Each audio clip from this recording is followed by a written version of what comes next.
Being unprepared is how great fathers become weekend visitors.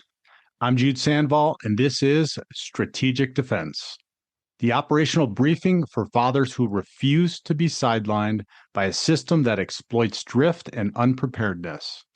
I ensure your mistakes don't become your permanent reality. While a lawyer handles your legal rights, I serve as your guide through the decision gap to protect your actual role as a father. You are now entering the command center. Today's briefing begins now.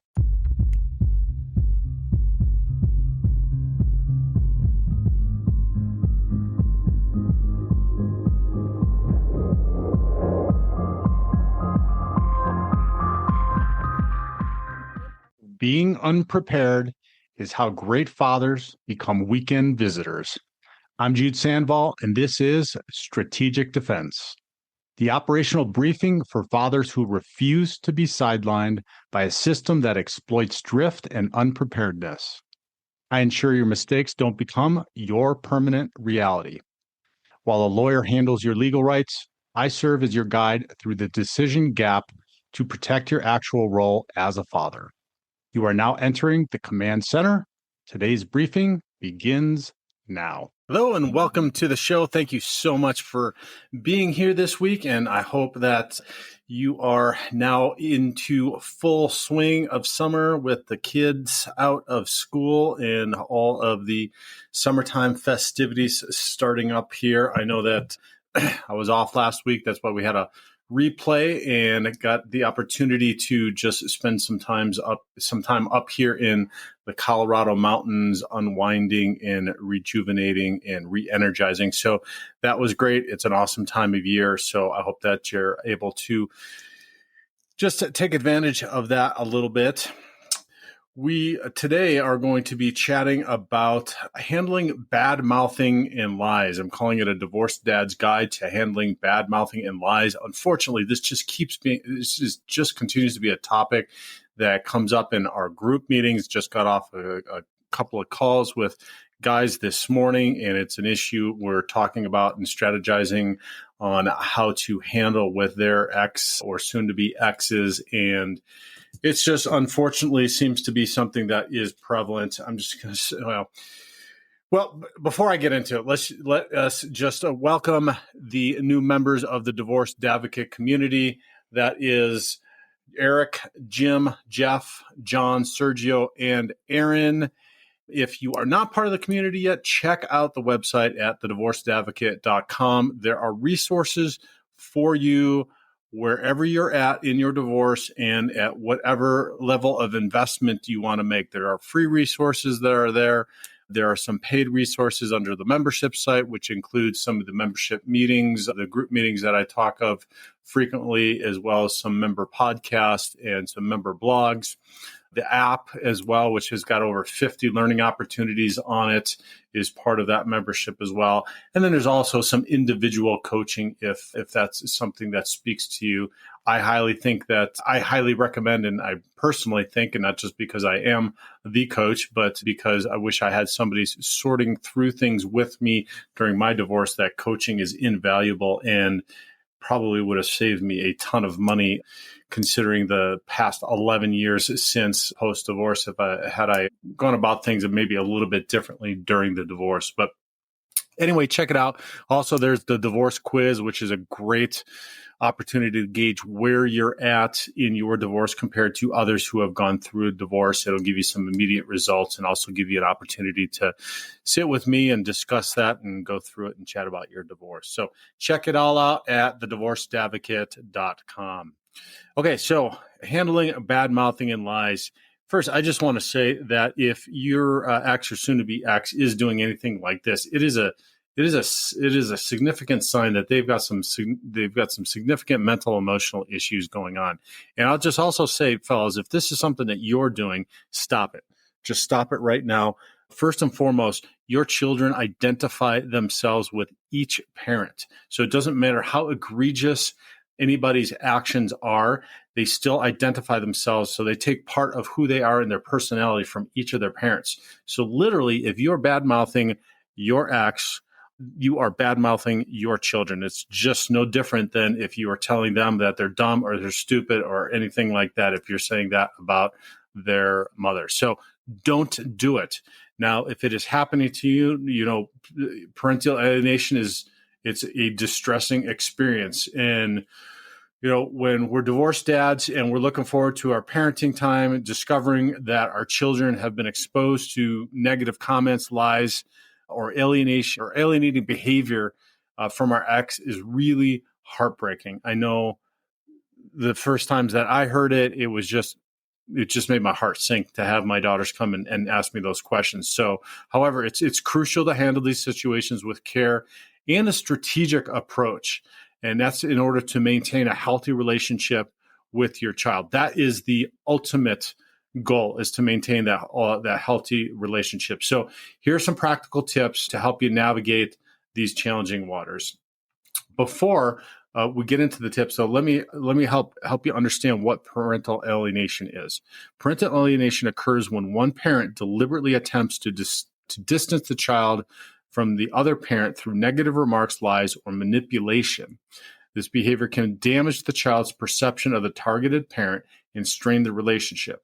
So some of the signs of alienation are unjustified anger or hostility from your child, repetition of negative statements made by the other parent, that would look like, particularly in younger children, them saying stuff that they would otherwise have no idea or wouldn't come out of a child's mouth, or wouldn't be age appropriate for a child to say.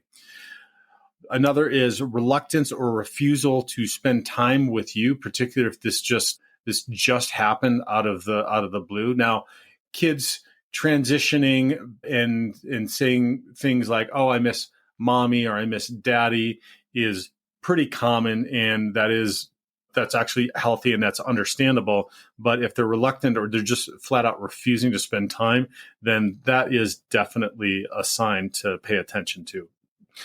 The next one is sudden changes in behavior or attitude towards you. And let me make a caveat with that, since I have teenagers, is that doesn't mean just them being distant like some teenagers can be, or having attitude like some teenagers can have. That is just serious changes in their behavior, how they speak to you, how they act with you, what their attitude is towards you. So it's not just this fluctuation of maybe hormones or them showing up as teenagers. It's really consistent, and it is targeted at you and maybe not necessarily happening in both households. So pay attention to those. Those are some telltale signs that there is something going on. And here's the thing, fellas, that you need to make sure to get in front of this. It is absolutely critical to get in front of this and pay attention to when these things are happening. And I would say, even if you are being maybe overly sensitive to this, that is okay. Pay attention and make sure, because once this starts to happen, and once this then gets ingrained in the kiddos' heads, then this becomes very difficult and challenging to start to unravel and to mitigate. So if you can mitigate it upfront as much as possible and not have to unravel it on the back end, then that is going to be the best case scenario. So paying attention to this is absolutely critical. So how do you respond to negative and comments and lies? And so when your child comes to you with negative comments or lies that you've heard from their mother, it's vital, first and foremost, it's vital to respond calmly and constructively. Your reaction can either diffuse the situation or escalate it. So here are a few ways four ways that you can do that calmly and constructively. The first is to stay calm and composed. This is a hard one. It's absolutely natural to feel hurt or angry when you start to hear some of this stuff come out of your kiddos' mouths, because it just cuts right to the core of who you are, and it made my heart hurt.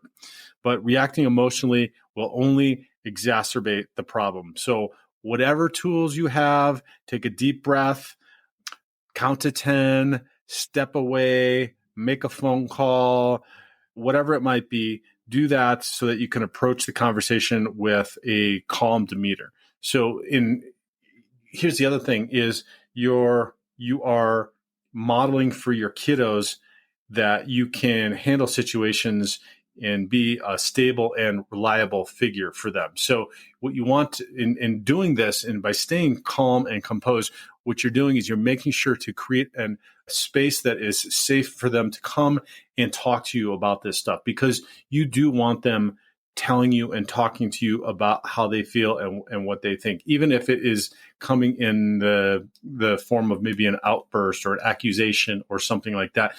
That is actually a positive. And I know it's hard to look at like that, but I had a therapist tell me this once, that if they are acting out with you, that means that they feel safe enough to express themselves in that way. And while you might think it's not a positive that they're acting out, it is them acting out their feelings and their emotions. While they don't have the maturity that we do in how to handle those, they do know that it's safe for them to do that, because if it wasn't safe, they wouldn't. They'd be hiding it and they'd be repressing it. So, but staying calm and composed is going to continue to create that environment for them to feel safe in doing that. And it's also going to model for them that you're stable and that you're a reliable figure.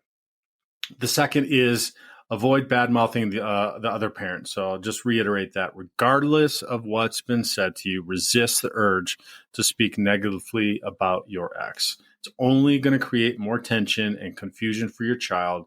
Instead, focus on providing reassurance and clarity. Now, this is not to say that you can't talk about a behavior. So one of the things that I'll coach when guys are experiencing this, and that I've had to utilize, and I have to utilize it just about every week, is, hey, I'm sorry that your mom is sharing that, or I'm sorry that your mom is doing that. You can address a behavior. So if the behavior is that she's saying something about you, you can say, I'm sorry your mother is sharing something like that with you that's not appropriate, and I just want you to know that that may not be true, or I love you, or whatever the situation might be. So it is okay to address the behavior, just avoid bad mouthing the other parent. Okay, don't say things that's stupid, they're stupid, she's a whatever, anything like that, because then you are bad mouthing them. You're not addressing a behavior.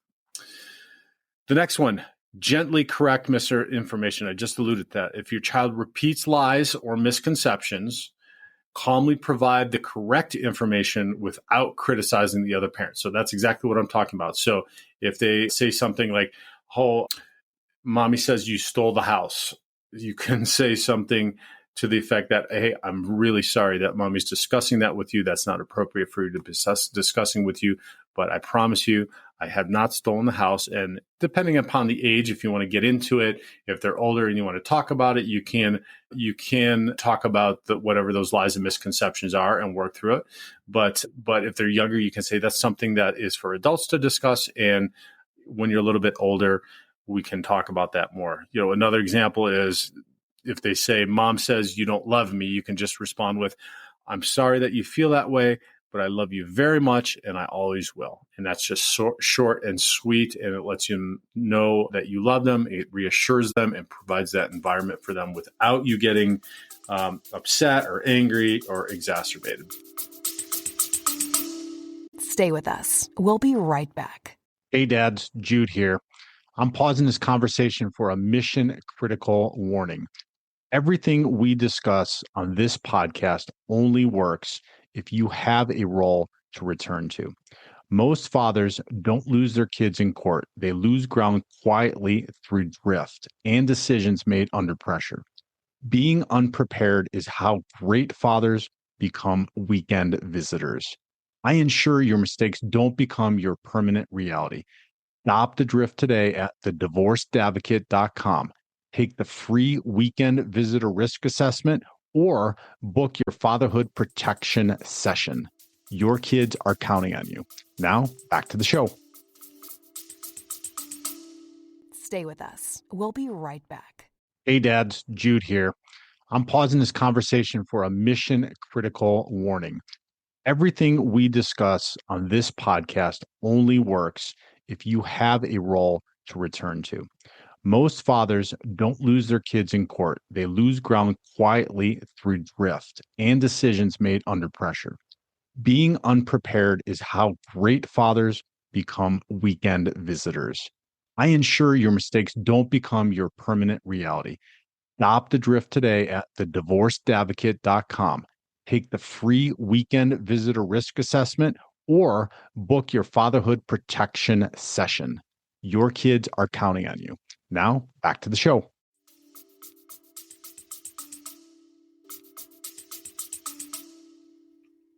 Number 4, encourage open communication. Again, this is what we're wanting to do. And I know this is hard, but if you can reframe this in your mind as an opportunity to have a difficult and challenging time or conversation with your kiddo and model for them that you can do that and still have open communication, and then utilize this as an opportunity to grow your intimacy and your relationship with your kid, it's absolutely amazing. So create that safe space for your child to express these feelings and concerns, and let them know it's okay to talk and what they've heard and how it makes them feel. Active listening and empathy can go a long way in building trust with them. So part of this is you continue to build trust while you are going through this divorce process. Also, they are going through this divorce process as well in their own specific way from a child's perspective. So that trust component is really hard. It's an uncertain time. That uncertainty that we feel as parents and as a spouse or an ex-spouse during this time.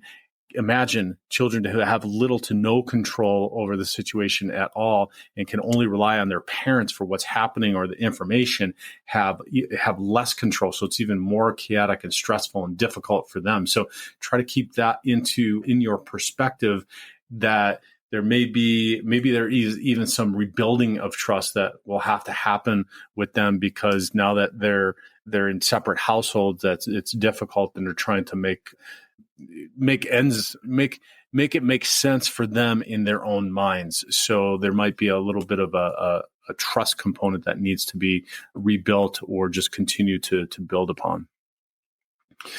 Okay, so on that note, let's talk about building a stronger relationship. Countering parental alienation.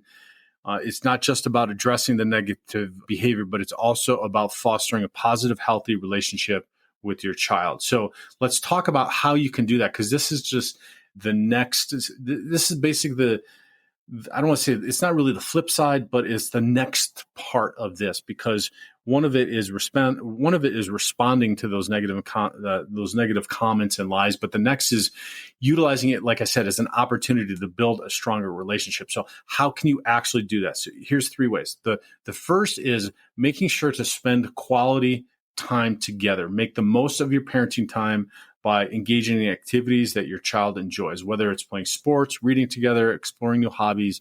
These moments can create lasting positive memories. So if you've listened to many of my episodes, particularly some of the early ones I talk about, or if you've gone through the Dad's Guides for Divorce, you hear me talk about how this helped me to focus in on being a better dad. And it was very difficult and challenging for me. I never anticipated, expected, or wanted to be a dad 50% of the time, or at least actively 50% of the time. Obviously, I'm always their father, but have them be around and be with me 50% of the time. So it was very, very critical for me that I got focused on being a present, an open and available father for them on the time that I did have them. So that meant doing things, creating opportunities for us to do lots of different stuff, travel and to camp and to experience new things, come up with new things, also create, we're going to talk about routines, etc., coming up here in the third tip, but creating routines and traditions and stuff like that. So make sure to, when you do have that time with them, make sure that it is quality time. Number 2 is show consistent love and support. This is one of the things that you as a father it is invaluable in providing them is consistency and routines and traditions. That's going to be number 3, is maintain routines and traditions. This is the way that fathers traditionally show up.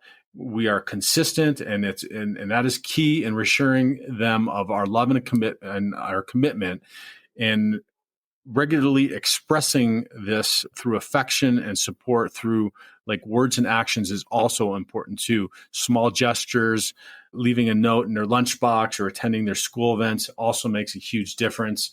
For me, I always wake up, at least recently, like we've had lots of stuff that I consistently do, but recently when we get up, I always hug them and wake them when they wake up. And the first thing that I see in the morning is I give them a hug. And then always before bed, I always, even now that my daughters are teens, most nights I try to, if I can stay awake long enough, I'm usually in bed before them, but if I can kiss them goodnight or tuck them in or say goodnight, or we have a routine before bed, even if I do turn into bed before they do, of prayers and gratitude. So create those consistent ways to show your love and support with them.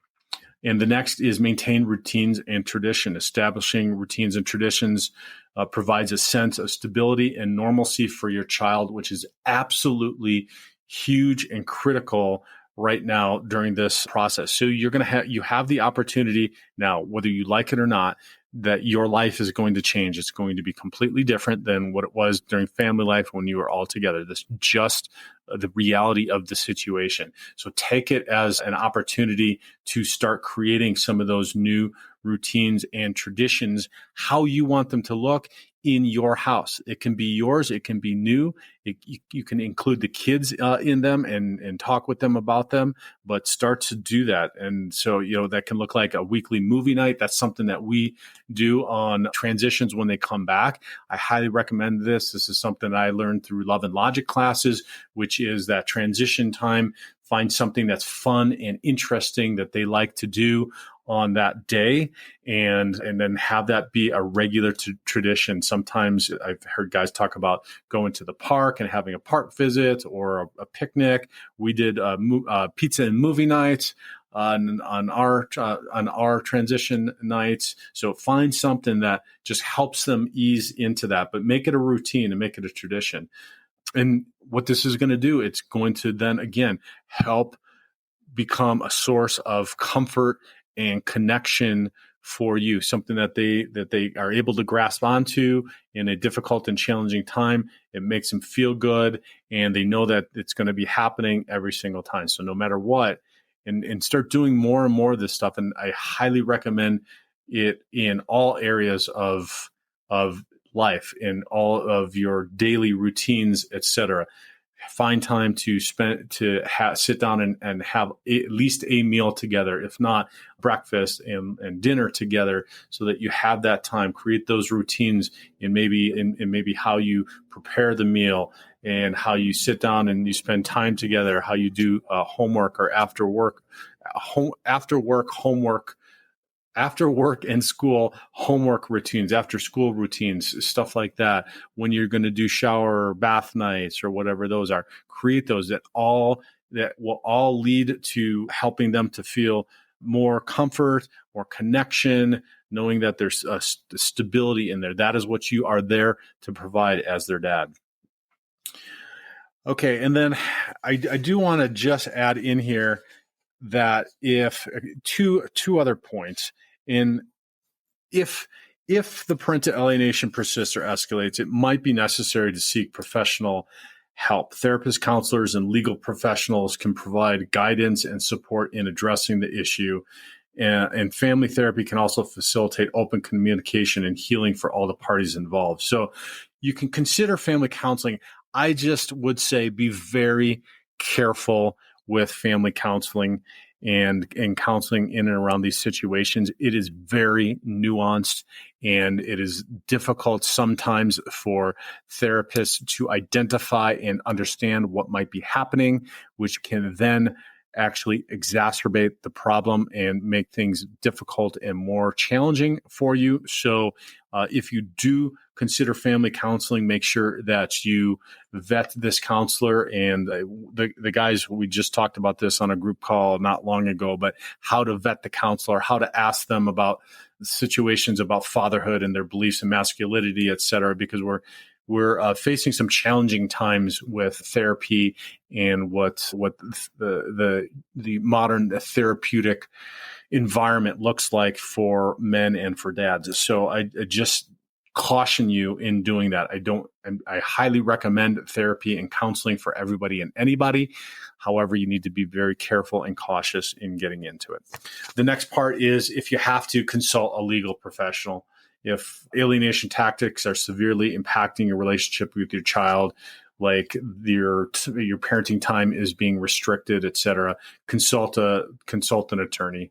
They can advise you what your rights and potential legal actions are to protect your parenting time in a relationship. But and if you have to do this upfront, sometimes, and I've seen this happen, and every situation is different, but it can be a strategy. If the ex is somebody that just needs somebody to tell them that they need to stay in line, and that is an attorney or a court, it is well worth doing that early in this process so that you do not run into somebody that is going to be continually making things difficult and continuing that alienation over a long period of time. Like I said, getting in front of this is absolutely positively critical. And sometimes it might be upfront, hiring an attorney, going to court and dealing with this. Now, the courts are not really structured to deal with this. They hate the term parental alienation. It's incredibly difficult to prove, but sometimes it is just beneficial putting your ex on notice that you're not just going to let this happen. So, all right, that's a lot of information. It went a little bit longer than I thought. I thought it was going to be a little bit short and sweet, but again, it's been something that's been coming up, and dealing with the alienation is undoubtedly a challenge. But if you can have some patience, empathy, and definitely a proactive approach, you can navigate the difficulties, maintain calm, have a positive demeanor, correct misinformation with care, consistently show your love and support. And by doing so, you can strengthen your relationship with your child. And just remember, if you have to, seek professional help as an option if things get overwhelming.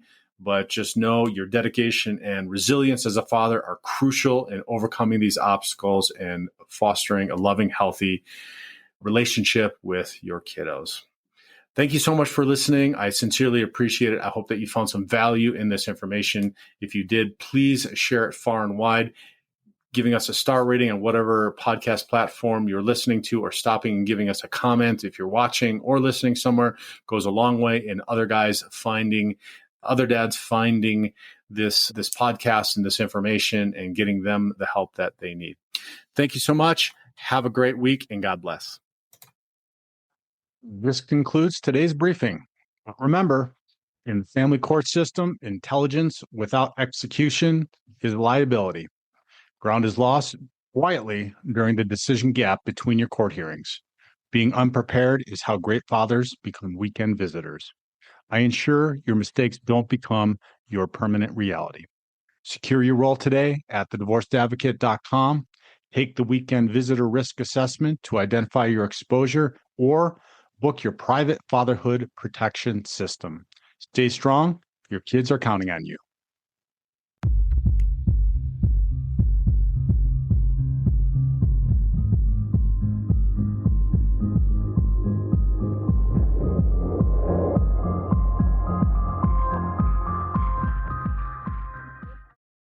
This concludes today's briefing.